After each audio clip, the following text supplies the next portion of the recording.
بسم اللہ الرحمن الرحیم۔ آج ہمارے زیر بحث جو موضوع ہے وہ شاملاتی رقبے پر تعمیرات کے حوالے سے ہے کہ اگر کسی شخص کا مکان یا حویلی کسی شاملاتی رقبے پر موجود ہے تو وہ اپنا جو پوزیشن ہے، جو قبضہ ہے، وہ اس کو بحال رکھ سکتا ہے یا اس سے قبضہ واپس لے لیا جائے گا۔ تو آپ کو اس حوالے سے آگاہ کرتے چلیں کہ اگر کسی شخص کی کسی قسم کی تعمیرات کسی شاملاتی رقبے پر موجود ہے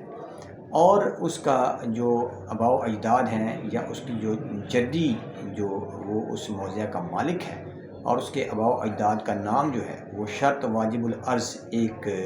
ریونیو ریکارڈ کا ڈاکومنٹ ہوتا ہے، اگر اس شرط واجب العرض میں اس کے آباء و اجداد موجود ہیں تو ایسے شخص سے